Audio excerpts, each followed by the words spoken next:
1971 1971 Indo-Pak యుద్ధంలో పాకిస్తాన్ వెళ్ళి భీకర యుద్ధంలో పార్టిసిపేట్ చేసి పాకిస్తాన్పై విజయం సాధించుకుని వచ్చిన వెంకట అప్పారావు గారు మన హిట్ టీవీ స్టూడియోలో ఉన్నారు. నేను ఆర్టిలరీ విభాగంలో పనిచేశాను. ఒకసారి యుద్ధ భూమిలోకి వెళ్ళిన తర్వాత తల్లిదండ్రులు, భార్య, పిల్లలు వీళ్ళు ఎవ్వరు గుర్తురాదు. ఒక్కటే టార్గెట్, శత్రువుని జయించు. స్వేచ్ఛంగా ఉన్నటువంటి భారతదేశంలో ఈ విధంగా వచ్చి చంపడం, సార్ ఏం సాధిద్దామని ఈ విధంగా చేస్తున్నారు? ఇప్పుడు ఆ 26 మందిని ఎవరైతే చంపారో ట్రేస్ అవుట్ చేయడం జరిగింది. వాళ్ళని కూడా చంపేయడం జరుగుతుంది డెఫినెట్ గా.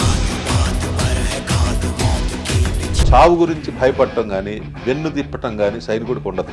ఆఖరి గోలీ తక్, ఆఖరి బూంద్ ఖూన్ గిర్నే తక్ హమ్ లడ్తే రహేంగే. కానీ భారతదేశంలో ఉన్నటువంటి ముస్లింలు కొంతవరకు సార్ ఈ సంఘటన జరిగినాక పాకిస్తాన్ జిందాబాద్ అనే స్లోగన్లు కూడా చేస్తున్నారు. ఎక్కడో సిటీస్ లో అక్కడ ఇక్కడ ఎవరో కొంతమంది రెచ్చగొట్టి మత ఛాందస్వాదులు ముస్లింస్ ని కలుషితం చేస్తున్నారేమో కానీ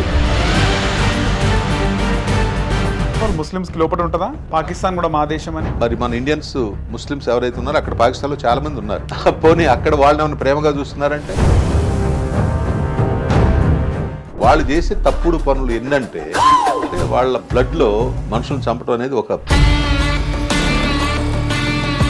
అసలు వాళ్ళకి శిక్షణ కూడా సరిగ్గా ఉండదు. పాకిస్తాన్ సైనికులకు కసి ఉంటుంది అంతే ఉంటుంది తప్ప వాళ్ళు చాలా రాక్షస విధానం. ఇంకా భారతదేశం వార్ డిక్లేర్ చేస్తే పరిస్థితి ఏంటి సార్? ఒకవేళ చేయటం అంటూ జరిగితే మాత్రం పాకిస్తాన్ చాలా ఇబ్బంది పడుతుంది. నమస్తే, వెల్కమ్ టు హిట్ టీవీ. నా పేరు నరేష్. ప్రస్తుతం ఇండియా ఒక బాధాకరమైన సిచ్యువేషన్లో ఉంది. ముష్కరులు, ఉగ్రవాదులు ఏ విధంగా మన భారతీయులని, మన తెలుగు వాళ్ళని చంపిన విధానం మీరు అందరూ కూడా చూసినారు. సో బ్లడ్ బాయిల్ అవుతున్న ఈ సందర్భంలో మన హిట్ టీవీ స్టూడియోలో మాజీ సైనికులు 1971 1971 ఇండో-పాక్ యుద్ధంలో పాకిస్తాన్ వెళ్ళి ఒక భీకర యుద్ధంలో పార్టిసిపేట్ చేసి పాకిస్తాన్పై విజయం సాధించుకుని వచ్చిన వెంకట అప్పారావు గారు మన హిట్ టీవీ స్టూడియోలో ఉన్నారు. సార్తో మాట్లాడదాం. సార్ నమస్తే సార్. సార్ ప్రజెంట్ సిచ్యువేషన్ చూస్తే ప్రతి భారతీయుడికి మైండ్లో నుంచి పోతలేదు సార్. వాళ్ళు చంపిన తీరు ఒకవైపు అయితే ప్రత్యక్ష సాక్షులు వాళ్ళ కుటుంబ సభ్యులని, వాళ్ళ భర్తలని ఏ విధంగా చంపినారో వాళ్ళు చెప్తుంటే ఆ వీడియోలు చూస్తే నిజంగా ఎవరికి ఏం అర్థం కాకుండా పరిస్థితి.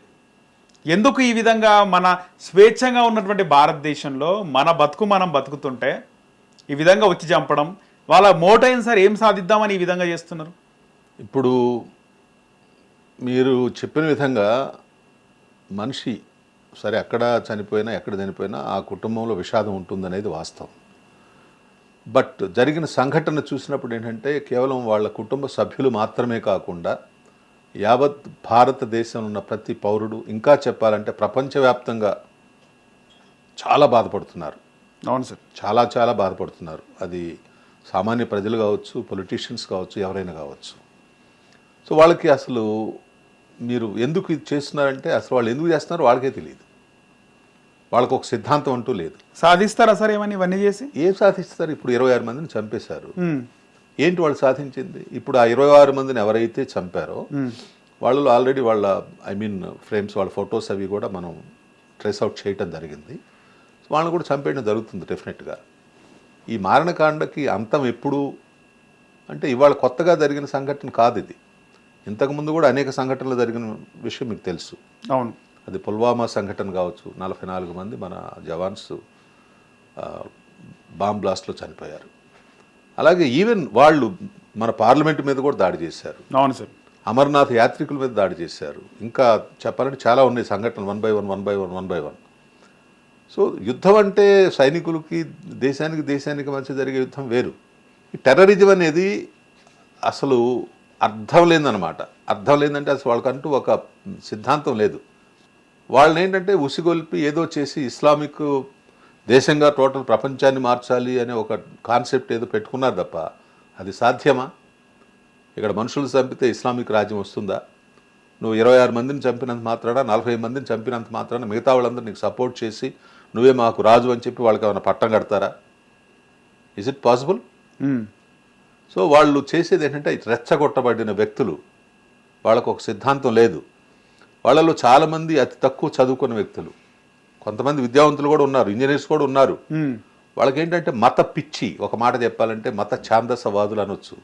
ఆ మత గురువులు బోధించే విధానం, అల్లా గురించి చెప్పడం. అల్లా ఏం చెప్పాడు? చంపని చెప్పాడు ఎవరన్నా? రైట్. అలా ఎప్పుడు కూడా ప్రశాంతతమైన వాతావరణంలో ప్రతి వ్యక్తి జీవించే హక్కు ఉంది, మనం ఇంకొకటికి అపకారం చేయకూడదని చెప్పాడు. ఇస్లామిక్ సిద్ధాంతంలో అసలు డబ్బులు వడ్డీకి ఇవ్వడమే తప్పని చెప్తున్నారు. చిన్న విషయం అది.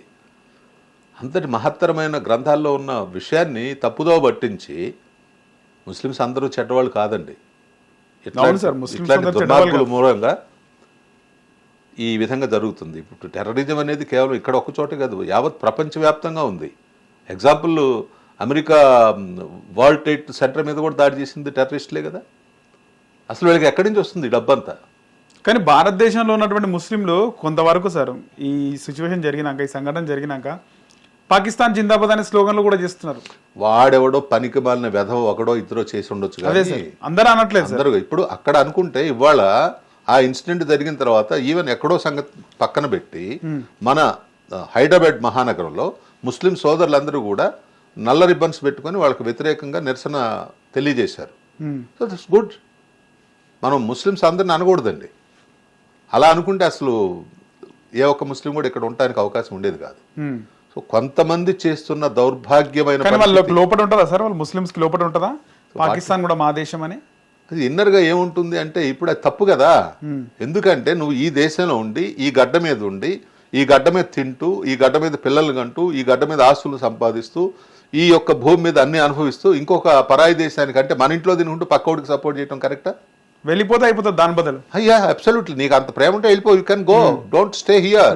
కానీ ఎన్ని రోజులు సార్, ఎన్ని రోజులు కొనసాగుతుంది సార్ ఇంకా ఇవన్నీ? ఇప్పుడు ఇది అంతం లేదండి. దీనికి ఒక మాట చెప్పాలంటే మనం పుట్టిన దగ్గర చూస్తూనే ఉన్నాం. 1947లో పాకిస్తాన్ విడిపోయిన తర్వాత మరి మన ఇండియన్స్ ముస్లిమ్స్ ఎవరైతే ఉన్నారో అక్కడ పాకిస్తాన్లో చాలా మంది ఉన్నారు.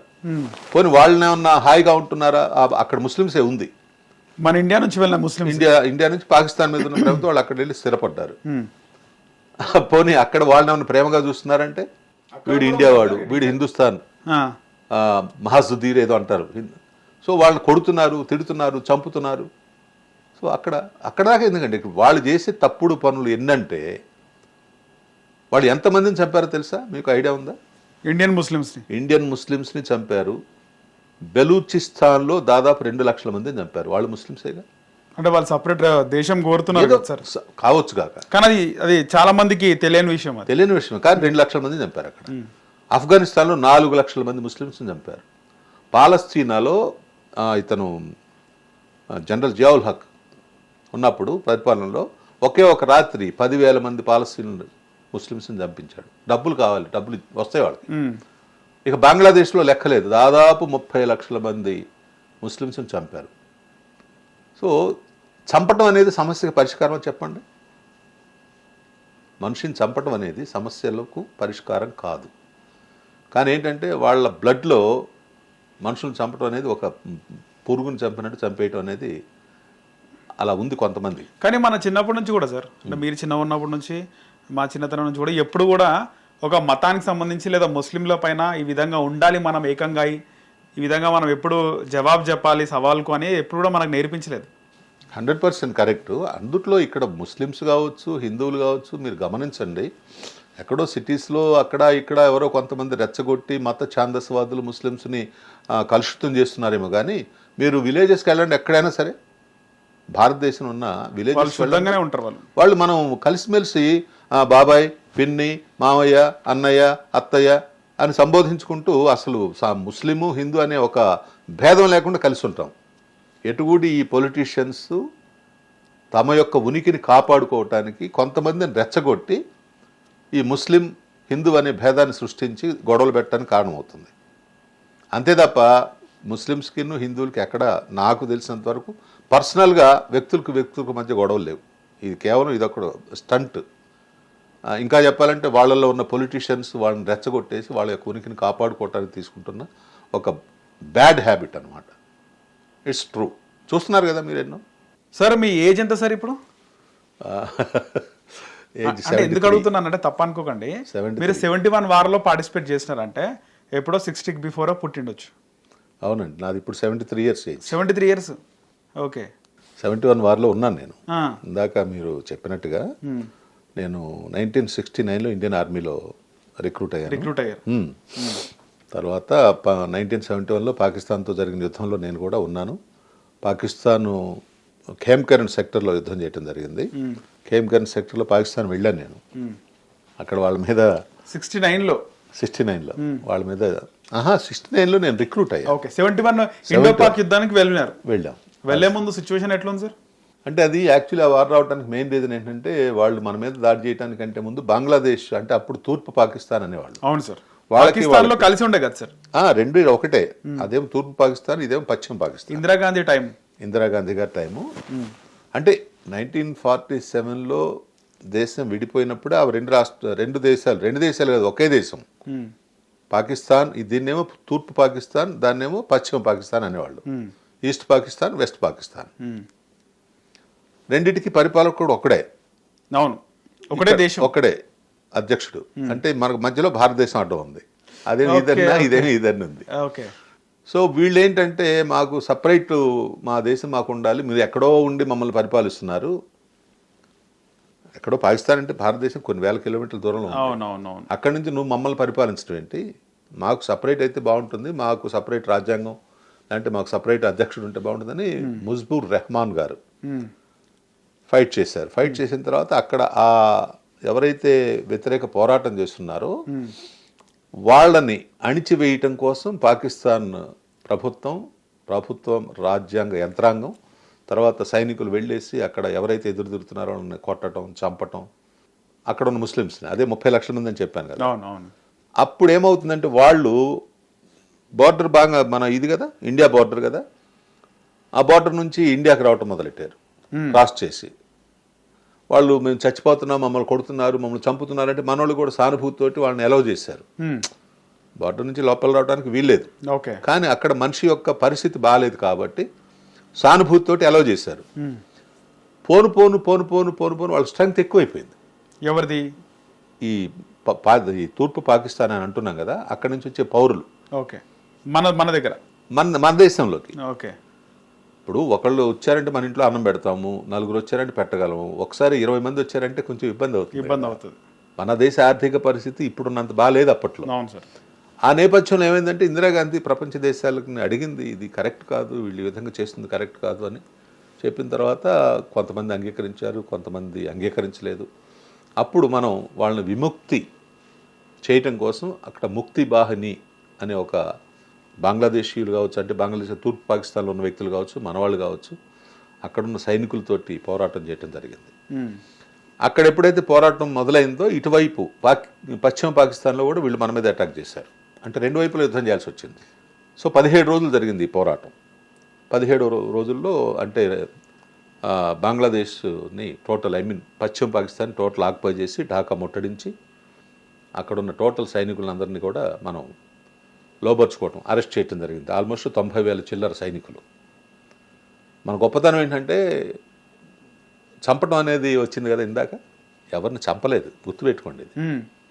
వాళ్ళు మన శత్రువులు కదా, కానీ వాళ్ళు శత్రువు కరెక్టే, కానీ వాడి దేశం కోసం వాడు పోరాడాడు తప్ప వ్యక్తిగతంగా మన మీద ఏముంటుంది. వాళ్ళని చంపకుండా యుద్ధ ఖైదీలుగా తీసుకొచ్చి ఉంచడం జరిగింది. తర్వాత 90,000 మంది అంట కదా సార్? 90,000 చిల్లర, 95,000 సుమారుగా.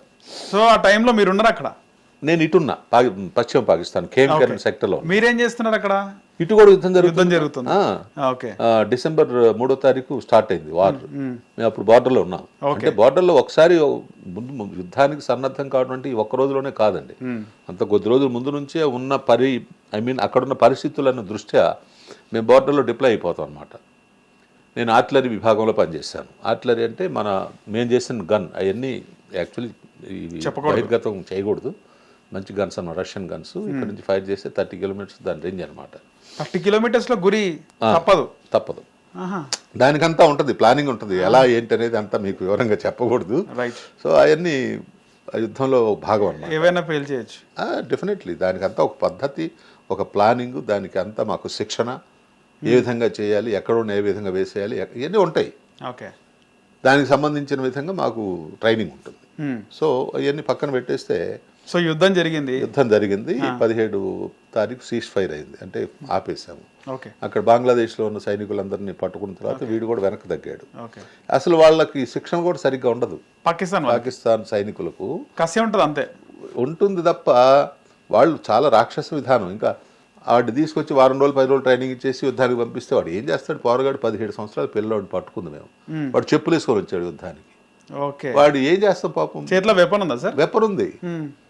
ఏం చేస్తుండు? వాడు యుద్ధం చేయడానికి వచ్చాడు, అరెస్ట్ చేశాం మేము. సో ఇవన్నీ చిన్న చిన్న ఇన్సిడెంట్స్ పెద్ద పెద్ద చాలా ఉన్నాయి చెప్పడానికి. ఓకే. సో మీరు చేసిన యుద్ధంలో యుద్ధం జరిగేటప్పుడు నార్మల్గా ప్రాణహాని ఉంటుంది కదా సార్, ప్రాణాలు తీస్తుంటారు ప్రత్యర్థి దేశాన్ని. అవును. సో వాళ్ళ ప్రాణాలు తీసేటప్పుడు కానీ వాళ్ళ నుంచి గురి వచ్చేటప్పుడు కానీ మన మైండ్ సెట్ ఎట్లుంటుంది సార్? నార్మల్గా మనకు ఆవేశం వస్తేనే మైండ్ సెట్ సరిగా ఉండదు, బ్లడ్ బాయిల్ అవుతుంటుంది. సో ఆ టైంలో ఆ సిచ్యువేషన్లో మీ పరిస్థితి ఏ విధంగా ఉంటుండే?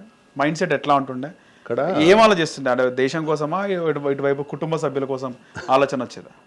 మీ ప్రశ్నలో ఇప్పుడు ఇక్కడ విషయం ఏంటంటే, ఒకసారి ఆర్మీకి వెళ్ళిన తర్వాత అక్కడ ఇచ్చిన ట్రైనింగ్ పరంగా కావచ్చు, ఇంకోటి కావచ్చు, ప్రతి వ్యక్తి ఆర్మీలో ఉన్న ప్రతి వ్యక్తి దేశభక్తి అనేది బాగా మనసు నిండి బాగుంటుంది. అక్కడికి వెళ్ళిన తర్వాత మామూలుగా కుటుంబ సభ్యులకు మేము ఆల్రెడీ ఎక్కడో దూరంగా ఉంటాం. ఇప్పుడు ఎక్కడ హైదరాబాదు, ఎక్కడ కాశ్మీరు, ఎక్కడ పాకిస్తాన్ బోర్డరు, కొన్ని వేల కిలోమీటర్లు. అప్పట్లో ఇప్పుడన్నా కనీసం సెల్ ఫోన్స్ ఉన్నాయి, అప్పుడు ఫోన్లు కూడా లేవు, ఓన్లీ ల్యాండ్ ఫోన్స్ ఉండేవి. అది కూడా ఉత్తరాలు మాత్రమే మేము రాసుకునేవాళ్ళం. సో ఇంటి దగ్గర ఎలా ఉన్నారు, తల్లిదండ్రులు కావచ్చు, భార్య పిల్లలు కావచ్చు. సో ఆ ఎఫెక్షన్ అనేది ఉంటుంది. కుటుంబం మీద ఎఫెక్షన్ లేకుండా ఎవరికీ ఉండదు, అబ్సల్యూట్లీ రైట్. కానీ సైనికుడికి కుటుంబం మీద ఉన్న ఒక ఎఫెక్షన్ కంటే కూడా దేశం అంటే ప్రేమ ఎక్కువగా ఉంటుంది, దేశభక్తి. ఒకసారి యుద్ధ భూమిలోకి వెళ్ళిన తర్వాత మీ ఊరు, మీ తల్లిదండ్రులు, భార్య, పిల్లలు వీళ్ళు ఎవ్వరు గుర్తురారు. ఒక్కటే టార్గెట్, శత్రువుని జయించాలి, అంతే. ప్రాణం. యుద్ధంలో వెళ్ళిన తర్వాత ప్రాణంతో వస్తామా లేదా అని గ్యారంటీ ఎక్కడ ఉంది? ఓకే. యుద్ధం అంటేనే అసలు భయంకరం, చంపుకోవటమే కదా యుద్ధం అంటే. ఆ యుద్ధంలో ప్రాణం ఉండొచ్చు, పోవచ్చు. ప్రాణం పోతే అయ్యో ప్రాణం పోతుందే అంటే ఒక మాట చెప్పండి మీరు, ఈ భూప్రపంచంలో పుట్టిన ఏ వ్యక్తి అయినా సరే ఎప్పటికైనా పోవాల్సిందే కదా. జాతస్య మరణం ధ్రువం, పుట్టిన ప్రతి వ్యక్తి గిట్టక మానడు, అంతే. ఇవాళ తుఫాన్ వచ్చింది, హుద్హుద్ తుఫాన్ అనుకుందాం, లేదా చాలా తుఫాన్ వచ్చింది, ఎంతమంది చనిపోయారు? ప్రతిరోజు so many incidents are happening means కొన్ని బస్సు యాక్సిడెంట్స్ అవుతున్నాయి. ఒక బస్సు తగలబడి 40 మంది చనిపోయారు. అంటే ఎక్కడో ఒక చోట చాలా మంది చనిపోవడం బాధాకరమైన విషయం. లేదా రోగగ్రస్తులై, ఇంకా చెప్పాలి అంటే కరోనా మూలంగా ఎంతమంది చనిపోయారో మీకు తెలుసు. అంటే పుట్టిన ప్రతి వ్యక్తి గిట్టక మానడు. కానీ ఒక సైనికుడిగా చనిపోతే దాన్ని వీరమరణం అంటారు. మిగతా వాటికి ఆ వీరమరణం అనరు.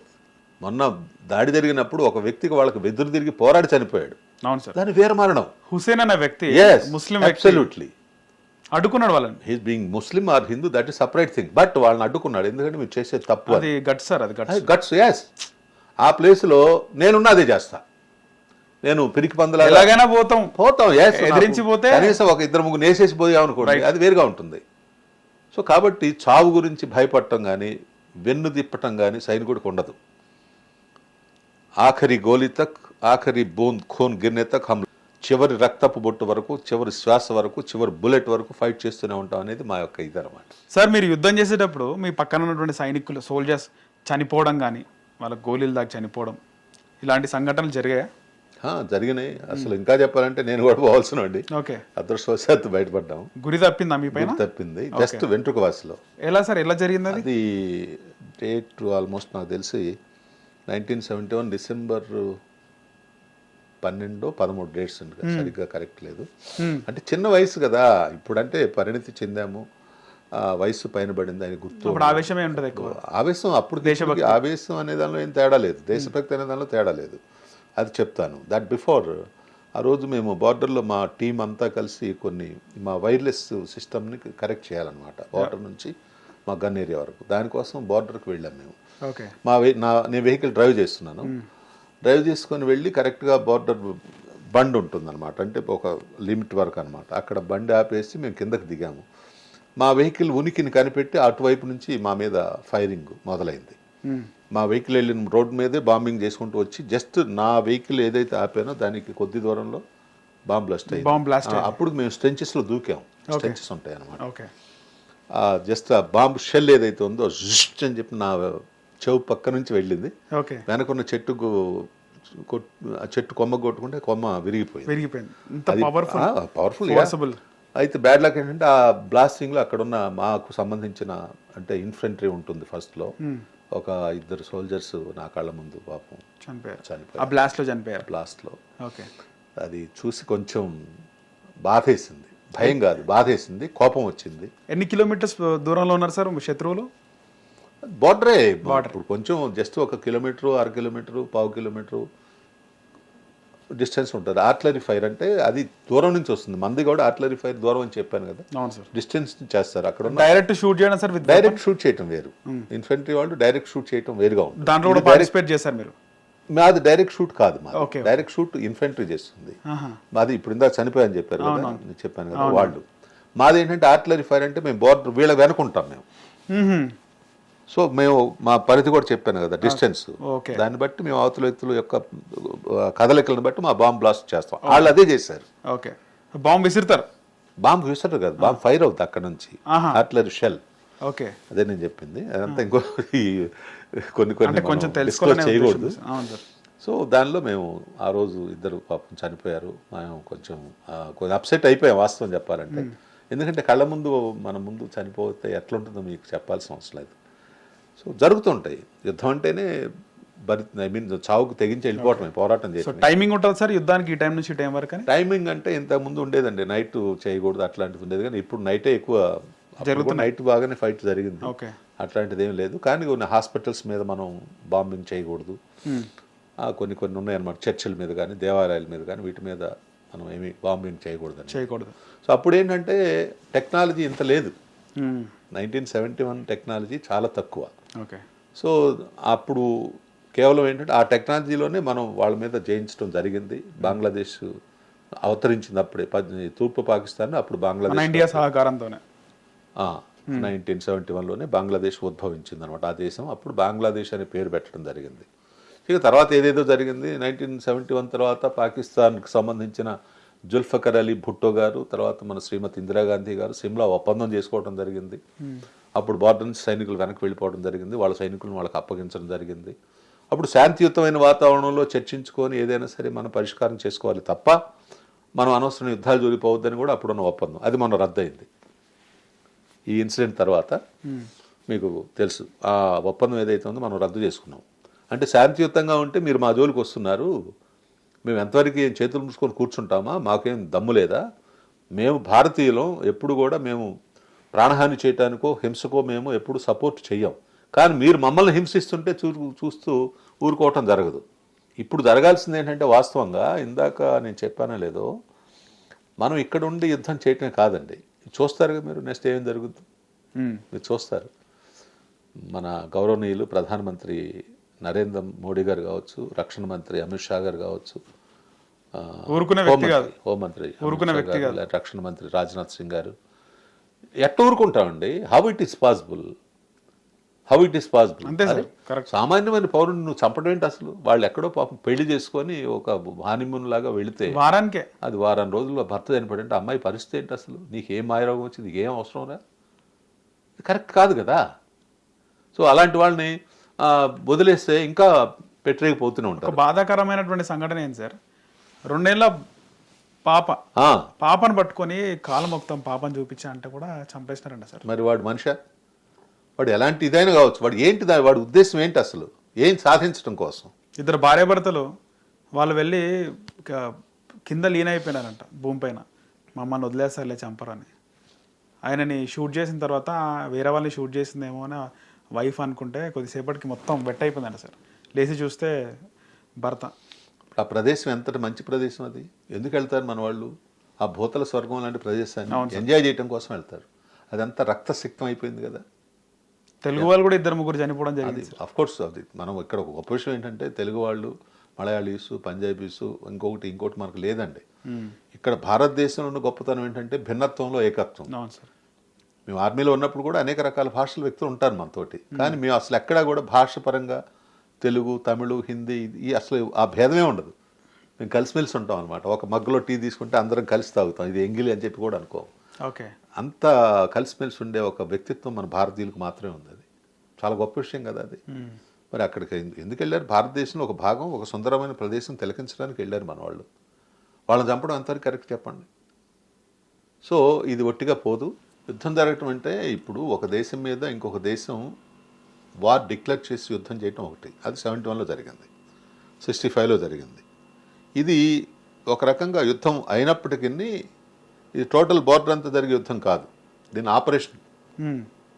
ఇప్పుడు ఆపరేషన్ అంటే ఏంటి? ఎక్కడైతే పుండుందో అక్కడ వరకు చేయటం అనమాట, జస్ట్ లైక్ దట్. అట్లాగే ఎక్కడెక్కడ వీళ్ళు ఉన్నారో వాళ్ళని మట్టు పెట్టడం ఉద్దేశం అనమాట. ఓకే.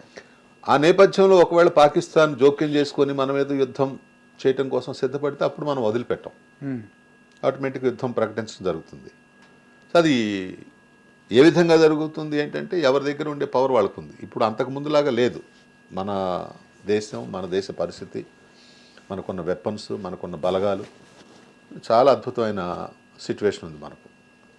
సో యుద్ధం, ప్రచ్ఛన్న యుద్ధం, డైరెక్ట్ వార్ జరగవచ్చు, జరగకపోవచ్చు, కానీ పరిణామాలు, ఈ జరిగిన ఇన్సిడెంట్ యొక్క పరిణామాలు మాత్రం తీవ్రంగా ఉంటాయి. రైట్. ఉన్నపలంగా భారతదేశం వార్ డిక్లేర్ చేస్తే పరిస్థితి ఏంటి సార్? వార్ డిక్లేర్ చేస్తే అంతే, ఇక పాకిస్తాన్ మీద 100% యుద్ధం చేయటం జరుగుతుంది డిక్లేర్ చేస్తే. మనకు అనుకున్నంత సైన్యం ఉందా? 14,50,000 చిల్లర మంది సైనికులు ఉన్నారు ప్రస్తుతం. ఆల్మోస్ట్ ఇంకా ఎక్కువ, అంటే నాకు తెలిసినంత వరకు. ఇంకా పాకిస్తాన్ సైన్యం ఎంత ఉంటుంది సార్? తక్కువ ఉంటుంది, మీకు తెలిసి తక్కువ ఉంటుంది. అది స్ట్రెంగ్త్ అని కాదు, కానీ అవన్నీ కొన్ని మనం డిస్క్లోజ్ చేయకూడదు వాస్తవంగా. ఓకే. వాళ్ళది కానీ మంది కానీ. కానీ కోవిడ్ నుంచి 2 లక్షల పోస్టులని భర్తీ చేయలేదు అని తాజాగా ఒక మాజీ సైనిక అధికారి చెప్పిండు, మీకు కూడా ఐడియా ఉండొచ్చు. ఇక్కడ ఎలా ఉంటుందంటే కొన్ని ఫ్లో న్యూస్ ఉంటాయి, కొన్ని ఉండవు. కానీ ఆయన మాజీ అధికారి, ఓకే అండి, ఆయన మాజీ కమాండో కావచ్చు, నేను కాదంటలేదు. ఇప్పుడు సైనికుల్ని రిక్రూట్ చేసే విధానం ఎలా ఉంటుందంటే మామూలుగా ఉన్నప్పుడు బాగానే ఉంటుంది. ఒకవేళ వార్ డిక్లేర్ చేయటం, వార్ ఉన్నప్పుడు ఏమవుతుందంటే అప్పుడు రిక్రూట్మెంట్ ఎక్కువైపోతుంది, సైన్యంలోకి ఎక్కువ మంది తీసుకుంటారు. ఓకే. తీసుకొని వాళ్ళని ఇమీడియట్లీ ట్రైనప్ చేసి బార్డర్కి పంపడం కూడా జరుగుతుంది. అది ఎంతమంది అయినా కావచ్చు, ఎందుకంటే మ్యాన్ పవర్ చాలా అవసరం కాబట్టి. అవును. సో అప్పుడు అది వేరు. వార్ డిక్లేర్ చేసడానికి ముందు కూడా, అంటే వార్ ముందు యుద్ధానికి సన్నద్ధం కావాలి, ఒక రోజులోనే వెళ్ళి ఇదవరు. దాని టోటల్ ఒక అరేంజ్మెంట్ అనేది ఉంటుందన్నమాట. ఇప్పుడు ఒక ఎగ్జాంపుల్, మీరు ఒక టీవీ ఛానల్ నుంచి షూట్ చేయాలంటే అప్పటికప్పుడు చేయరు, దానికి ముందుగా ప్రిపేర్ అవుతారు. ఒక సినిమా తీయాలన్నా కూడా 24 క్రాఫ్ట్స్ నుంచి కావాల్సినవన్నీ సన్నద్ధం చేసుకున్న తర్వాతనే, కేవలం హీరోయిన్ వచ్చేసి నిలబడితే సినిమా కాదు కదా, దానికి ఎంత సపోర్ట్ కావాలి.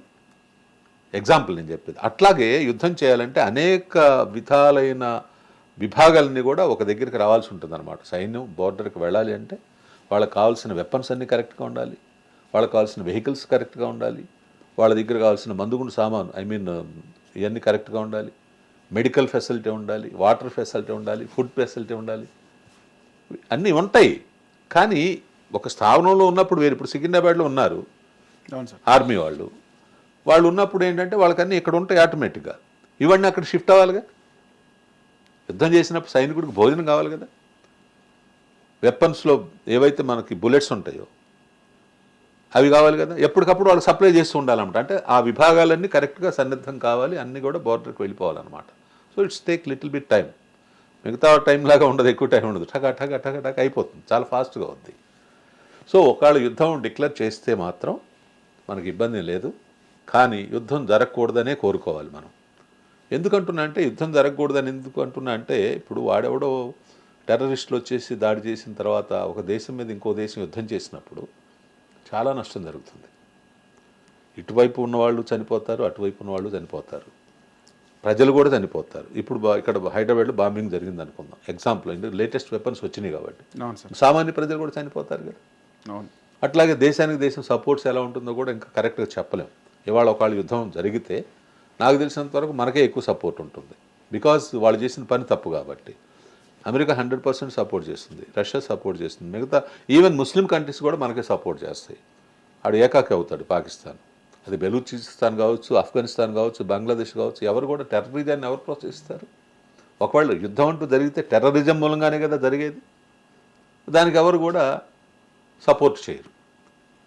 సో ఈ విన్నర్ ఏంటి రన్నర్ ఏంటి ఇక్కడ ప్రధానం కాదు. ఇదేం క్రికెట్ మ్యాచ్ కాదు విన్నర్ రన్నర్ అని చెప్పుకోవడానికి. అవును సార్. చాలా భయంకరంగా ఉంటుందన్నమాట. బోల్డ్ అంత నష్టం జరుగుతుంది, రెండు దేశాలకి నష్టమే. సో మనం ఎప్పుడు కూడా యుద్ధం మనం ఎప్పుడు సన్నద్ధులై ఉండాలి, ఎప్పుడు వచ్చినా కూడా ఎదుర్కోవడానికి సిద్ధంగా ఉండాలి. ఎంతవరకు కరెక్టే, కానీ యుద్ధం జరగాలని మాత్రం మనం కోరుకోకూడదు. సార్ ఇప్పుడు ప్రధాని మోదీ గారు కూడా ముఖ్యంగా ఈ సింధు జలాలకు సంబంధించి ఇండస్ వాటర్ ట్రీటీని నిలిపివేయడం జరిగింది. ఇది పెద్ద ఎఫెక్టే కదా సార్ పాకిస్తాన్కి? వాళ్ళు ఈ విధంగా చేయొద్దని కూడా వాళ్ళు ఒక సమావేశంలో చెప్తున్నారు కదా సార్. ఇప్పుడు కరెక్టేనండి, మీరు నాకు వీలైనంత వరకు హాని చేస్తుంటే మీకు అన్ని ఫెసిలిటీస్ నేను ఎందుకు ఎందుకు కల్పిస్తాను? ఇస్తాం? ఇవ్వం. It's fact. ఇప్పుడు ఎక్కడైతే ఇప్పుడు వాళ్ళకి వాటర్ బంద్ చేస్తే వాళ్ళ పంటలు పండవు, అక్కడ పౌరులకు ఇబ్బంది పడతారు. దానికి కారణం ఎవరు? అక్కడ ప్రభుత్వం, అక్కడ టెర్రరిజం. సో మనం చేసేది కరెక్టే కదా. ఇప్పుడు నేను ఇందాక ఏం చెప్పాను, యుద్ధం రావటం మంచిది కాదు అన్నాను. అలాగని చెప్పి వాళ్ళు కయ్యాన్ని కాలు దిగుతూ మన మీదకి వస్తుంటే మనం చూస్తూ ఊరుకుంటామా? సో మోదీ గారు తీసుకున్న నిర్ణయం అనేది 100% కరెక్టు. సింధు జలాల ఒప్పందం ఉంది, దానికి కూడా ఉంది. కానీ దాన్ని అతిక్రమించి వాళ్ళు ఇష్టం వచ్చినట్టు ప్రవర్తిస్తున్నప్పుడు ఈ ఒప్పందాన్ని తాత్కాలికంగా నిలిపివేసినారు. 80% వాటర్ పాకిస్తాన్కి వెళ్ళేది అక్కడ నుంచే. వాళ్ళ పరిస్థితి ఏంటి సార్? వాళ్ళ సోర్స్ ఏంటంటారు ఇప్పుడు? సోర్సెస్ ఇప్పుడు పోయినట్టేనా? 100%. ఇప్పుడు మనకు వాటర్ సప్లై లేదనుకోండి హైదరాబాద్కి, ఏంటి మన పరిస్థితి? స్నానానికి నీళ్ళు ఉండవు, తాగడానికి నీళ్ళు ఉండవు కదా. నీరు అనేది ఎంత అవసరం, గాలి అనేది, నీరు అనేది నిత్య. మిగతా వీటన్నిటికంటే అవి రెండు లేకుండా మనం బతకలేము. అంతే సార్. సో అది బంద్ చేస్తే కానీ వాళ్ళకి బుద్ధి రాదు అనేది ఉద్దేశం. అది తాత్కాలికంగా ఉంటుందా, పర్మనెంట్గా ఉంటుందా అనేది that is depend on the circumstance. తర్వాత జరిగే పరిణామాలను బట్టి ఉంటుంది. వాళ్ళకి బుద్ధి వచ్చి మేము తప్పు చేశాము, మేము కూడా టెర్రరిస్టులతోటి ఫైట్ చేస్తాము, టెర్రరిస్టుని ప్రోత్సహించము, మా దేశంలో టెర్రరిజాన్ని అంతమొందించడానికి మీ సపోర్ట్ కావాల్సి ఉంటుంది, లేదంటే మేమే అంతమొందిస్తాం అనే పద్ధతికి వచ్చారనుకోండి, వాళ్ళ దేశంతో మనకేం పని? వాళ్ళని మనం ఇబ్బంది పెట్టాలని. ఎందుకు సార్ కాశ్మీర్ వాళ్ళకి కావాలా? పాకిస్తాన్ అండర్లోనే కాశ్మీర్ ఉండాలా? అది ఎప్పటి నుంచో ఉందండి. ఎందుకు సార్ అంతగానో పట్టేందుకు? ఇప్పుడు 1947లో విడిపోయినప్పుడే తర్వాత వాళ్ళు కొంత ఆక్యుపైడ్ పాకిస్తాన్ ఉంది కదా, okay, Pakistan occupied Kashmir okay. ఇప్పుడు అది ఒకటి ఇంతవరకు తేలట్లా. సో మిగతా కాశ్మీర్ని కూడా వాళ్ళు ఆక్యుపై చేయాలని అనుకుంటూ ఉంటారు. బట్ అది ఎలాగా? అప్పుడు 47లో కాశ్మీర్ని 1965 కంటే ముందు పాకిస్తాన్ వాళ్ళు కాశ్మీర్లో అటాక్ చేశారు, కాశ్మీర్ని వశం చేసుకోవాలని. కానీ అప్పుడు పాకిస్తాన్ వాళ్ళ మీద కాశ్మీరీస్ తిరగబడి అక్కడున్న పోలీసుల ద్వారా వాళ్ళని తిప్పికొట్టి వెనక్కి పంపడం, కొంతమంది చంపేయడం కూడా జరిగింది. అంటే కాశ్మీరీస్కి పాకిస్తాన్లో ఉండటం ఇష్టం లేదని తెలుస్తుంది కదా. దాన్ని బట్టి తర్వాత జరిగిన రాజకీయ పరిణామాల్లో ఇప్పుడు ఏం జరుగుతుందో, అక్కడ 370 ఆర్టికల్ రద్దు కావచ్చు, ముస్లిమ్స్ అందరికీ కూడా ఈ తలాక్ అనేది ఒకటి ఉంది. ఇప్పుడు మీరు ఒక ముస్లిం అయినంత మాత్రాన ఇష్టం వచ్చినన్ని పెళ్ళిళ్ళు చేసుకొని ఇష్టం వచ్చినంత సంతానాన్ని కన్న తర్వాత నీకు భార్య ఇష్టం లేని పరిస్థితి ఏదో వచ్చేప్పటికల్లా తలాక్ తలాక్ తలాక్ 3 సార్లు అంటే సరిపోద్దా? వదిలేస్తే అమ్మాయి పరిస్థితి ఏంటి? ఆమె ఎలా? ఆ పిల్లలు ఎలా? వాళ్ళ పరిస్థితి ఏంటి? నువ్వు మగవాడు కాబట్టి నీకు ఇష్టం వచ్చినట్టు పెళ్ళిళ్ళు చేసుకుంటూ నువ్వు అనుభవించుకుంటూ పోవటం కరెక్టా? అది రద్దు చేసింది కదా. అది ముస్లిం స్త్రీలకు ఎంత మేలు చేసినట్టు. సో ఇవన్నీ ఏంటంటే వాళ్ళకి గిట్టుబాటు కావట్లా. వీళ్ళు బురఖా వేస్తారు. అంటే బురఖా వేయటం అది ఒక స్త్రీని తన యొక్క దీన్ని కాపాడుకోవటానికి మంచి పద్ధతి, దాన్ని ఎవ్వరు కాదండ్రు. మరి మిగతా ఆడవాళ్ళని వాళ్ళు ఇష్టం వచ్చినట్టు చూడవచ్చా? ఎగ్జాంపుల్ నేను చెప్పేది. ఓకే. ఇప్పుడు లేడీస్ అనేది అందరూ ఒకటే, స్త్రీలను గౌరవించాలి మనం. వాళ్ళ సిస్టమ్ కరెక్ట్, వేసుకుంటున్నారు, తప్పు లేదు. కానీ నువ్వేం చేస్తున్నావు? నీ ఇష్టం వచ్చినట్టు నువ్వు ప్రవర్తిస్తున్నావు. మగవాడైనంత మాత్రం ఆ విధంగా చేయకూడదు. వాళ్ళ యొక్క స్వేచ్ఛకు భంగం కలిగిస్తున్నాము అనే ఉద్దేశం ఇట్లాంటి విషయాల్లో. ఇది హ్యుమానిటీ గ్రౌండ్స్ కిందకు వస్తుంది వాస్తవం చెప్పాలంటే. సో ఫైనల్ చెప్పేది ఏంటంటే, యుద్ధం అనివార్యమైతే 100% యుద్ధం చేయక తప్పదు. ఒకవేళ చేయటం అంటూ జరిగితే మాత్రం పాకిస్తాన్ చాలా ఇబ్బంది పడుతుంది, ఇది పక్కా.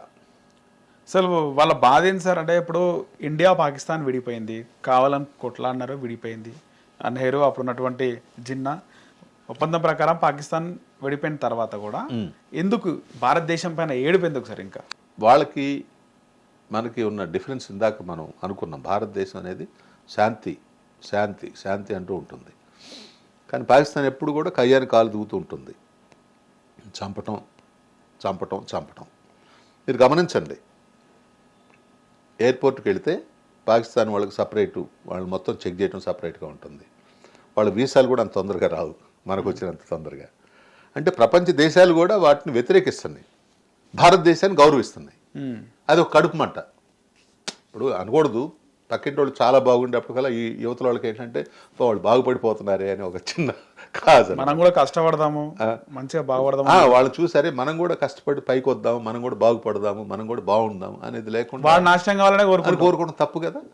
కానీ వీడు బాగుపడదాం, వీడు కష్టపడదాం, అది అక్కడ ఏంటంటే ఇప్పుడు ఒక మనిషికి ఉన్నదా, ఒక దేశానికి ఉన్నదా అనేది కాదు. వాళ్ళకి ఏంటంటే మైండ్ సెట్ తో వాళ్ళ మైండ్ సెట్టే అది. భారతదేశం దినదిన ప్రవర్తమానంగా ఎదిగిపోతుంది. ఒకప్పటికి ఇప్పుడు చాలా తేడా వచ్చింది.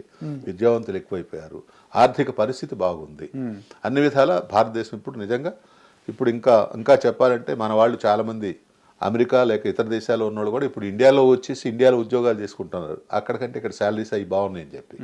సో ఇవాళ లక్షల్లో జీతాలు అందుకుంటారు. ప్రపంచ దేశాల్లో భారతీయులది ఆధిపత్యం కానీ అగ్రస్థానంలో ఉన్నారు. ఎస్.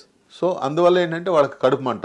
పాకిస్తాన్ ఎట్లుంటుంది సార్ ఆర్థిక పరిస్థితి? పాకిస్తాన్ ఆర్థిక పరిస్థితి బాగలేదు, పాకిస్తాన్ జీవన విధానం బాగలేదు, దేశం ఎదుగుదల లేదు, అంతా కూడా మంద సస్యశ్యామలంగా ఉంటే వాళ్ళది ఒక రకంగా ఎడారి ప్రాంతంలాగా అయిపోయింది అనమాట. అంటే పూర్తిగా నిర్జీవీర్యం అయిపోయిందని కాదు, కానీ మనకంటే చాలా హీన స్థితిలో ఉన్నారు వాళ్ళు. ఇది దానివల్ల ఏంటంటే ఏదో రకంగా మనం మీద కాలు వేసి మనల్ని నాశనం చేయాలని చెప్పి వాడి ఉద్దేశం. అది అయ్యే పని కాదు. ఖచ్చితంగా ఈ ఉగ్రవాదులు, ఈ టెర్రరిస్ట్ల వాళ్ళు ఖచ్చితంగా చేసిన దానికి ప్రతిఫలము ఖచ్చితంగా దక్కుతుందని, వాళ్ళకు తగిన శాస్తి జరగాలని కోరుకుందాం సార్. మీరు మీ అమూల్యమైన సమయాన్ని హిట్ టీవీకి ఇచ్చినందుకు ధన్యవాదాలు సార్. ఫైనల్గా ఒక మాట ఏంటంటే, మనం ఇండియాలో అనేక రకాల భాషలు, అనేక రకాల మతాలు, అనేక రకాల కులాలు ఉన్నాయి. కానీ భిన్నత్వంలో ఏకత్వం, ఇందాక కూడా చెప్పాను, మనందరం భారతీయులం ఫస్ట్. ఇక్కడ ముస్లిం, హిందూ లేకపోతే ఇంకొకటి అని చెప్పి తేడా లేకుండా జరిగిన ఇన్సిడెంట్ ఏదైతే ఉందో దాన్ని అందరూ, అది పొలిటీషియన్స్ కావచ్చు లేదంటే సామాన్యమైన ప్రజలు కావచ్చు, ముక్త కంఠంతో ఖండించారు, దాన్ని వ్యతిరేకించారు. నిజంగా ఆనందించాల్సిన విషయం అది. ఒక రకంగా చెప్పాలంటే చనిపోయిన వ్యక్తులను తిరిగి తీసుకురాలేకపోయినప్పటికీ ఇలాంటి సంఘటనలు జరిగినప్పుడు మన యొక్క ఐక్యతను కూడా తెలియజేస్తాం అన్నమాట. తెలియజేయటం మీన్స్ అలాంటి సంఘటన జరగకూడదు. జరిగిన తర్వాత జరిగిన పరిణామాలు మీరు చూశారు. సో ఈ ఐక్యత ఇలాగే ఉండాలి. అట్ ద సేమ్ టైం ఎలాంటి ఇన్సిడెంట్ మరొకసారి జరగకూడదని చెప్పి మనం కోరుకుందాం. రైట్ సార్, ధన్యవాదాలు sir. Thank you. Hit TV app, ఇందులో short news, live news, entertainment shows, movies, digital magazines తో పాటు మీ జిల్లా వార్తలను కూడా ఫ్రీగా చూడొచ్చు. ఇంకెందుకు ఆలస్యం, వెంటనే హిట్ టీవీ యాప్ ని డౌన్లోడ్ చేసుకుని ఫ్రీగా ఎంటర్టైన్మెంట్ పొందండి. Hit TV app. Hit TV app. Please download hit TV app. Hit TV app ని ఫ్రీగా డౌన్లోడ్ చేసుకొని ఎంజాయ్ చేయండి. మీకు నచ్చిన ఎంటర్టైన్మెంట్ కోసం హిట్ టీవీ యాప్ ని ఫ్రీగా డౌన్లోడ్ చేసుకుని ఎంజాయ్ చేయండి. హిట్ టీవీ యాప్ ని డౌన్లోడ్ చేసుకుని ఆస్వాదించండి, ఆశీర్వదించండి. ఇంతమంది సెలబ్రిటీలు హిట్ టీవీ యాప్ ని డౌన్లోడ్ చేసుకోండి అని చెప్తున్నారంటే ఎంత మంచి యాప్ ఆలోచించండి. అమెరికా అమెరికా అమెరికా అమెరికాలో చదవాలనుకునే వాళ్ళకి విశ్వసనీయమైన పేరు మన శౌర్య కన్సల్టెన్సీ. UK లో 1 year masters, UK లో 1 year masters, 2 years work permit up to 5 years visa. Contact Saurya Consultancy. Contact 89851 89851.